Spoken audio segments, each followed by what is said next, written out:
Kakek asal Malang divonis penjara gegara pelihara ikan aligator. Nasib nahas dialami Piono, kakek berusia 61 tahun asal kota Malang, Jawa Timur yang divonis 5 bulan karena memelihara ikan aligator gar selama 18 tahun lamanya.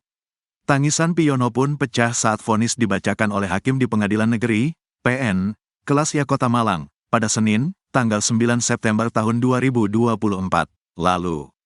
Tak hanya Piono, anggota keluarga dari kakek dengan 3 cucu yang datang ke ruang sidang Garuda juga tak kuasa menahan tangis.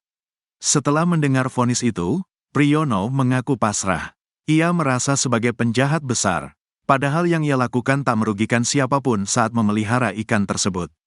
Saya ini orang bodoh, tidak tahu apa-apa, sudah berusaha berbuat baik, hanya memelihara ikan itu tetapi di penjara. Ini saya sudah seperti penjahat, kata Piono, Senin. Anak dari Piono, Aji Nuryanto berharap kakek 61 tahun itu dibebaskan. Ia dan keluarga mengaku tidak mengetahui adanya aturan larangan pemeliharaan ikan aligator gar. Menurut Aji, ikan tersebut dibeli di Pasar Burung Splendid, Malang, tahun 2006. Kala itu ikan yang dibeli 8 ekor ukuran kecil dan harganya Rp10.000 per ekor. Namun seiring berjalannya waktu, ikan aligator gar terus tumbuh dan yang tersisa hanya 5 ekor. Memeliharanya sejak tahun 2006, jadi dipelihara kurang lebih 18 tahun, sedangkan aturan atau undang-undangnya itu baru ada sejak tahun 2020. Ikan ini juga dijual di pasaran bebas, kata Aji. Menurut Aji, pada Jumat, tanggal 2 Februari tahun 2024, petugas Polda Jatim mendatangi kolam pemancingan milik ayahnya di Kelurahan Sawojajar, Kecamatan Kedung Kandang, Kota Malang. Petugas kemudian menemukan 5 ikan aligator gar di kolam pemancingan milik Piono. Katanya petugas kepolisian tahunya dari warga, tapi warga yang mana tidak mungkin, selama ini tidak ada yang mempermasalahkan, dipelihara sendiri, kata dia. Lalu petugas dari Balai Pengelolaan Sumber Daya Pesisir dan Laut, BPSPL, Denpasar Satuan Wilayah Surabaya juga mendatangi lokasi, pada tanggal 22 Februari tahun 2024. Sempat ditanyai sama petugasnya dari kelautan ditanyai apakah ada sosialisasi.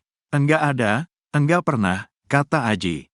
Menurut Aji, ikan yang dirawat selama 18 tahun itu sudah berukuran 1 meter dan ditempatkan di kolam karantina yang terpisah dengan kolam pemancingan yang ada. Lalu kelima ekor ikan itu dimusnahkan dengan disaksikan oleh petugas kepolisian dan Piono ditahan pada tanggal 6 Agustus lalu di Lapas Kelas 1 Malang Lowokwaru. Saya juga tidak dapat pemberitahuan. Saya lihat HP-nya Bapak tiba-tiba saya ditelepon diminta ke kejaksaan untuk mengambil barang-barang Bapak.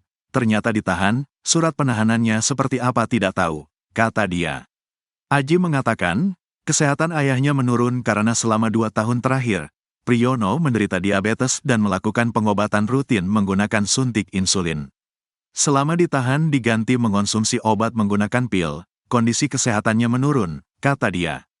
Piono juga masih memiliki tanggung jawab menguliahkan 1 dari ketiga anaknya. Ada 1 yang masih kuliah di Surabaya, cucunya 3, kata dia. Hal senada juga sampaikan penasihat hukum Piono, Guntur Putra Abdi Wijaya. Ia mengatakan, Piono sebelumnya tidak pernah menerima sosialisasi terkait aturan larangan pemeliharaan ikan aligator dari pemerintah.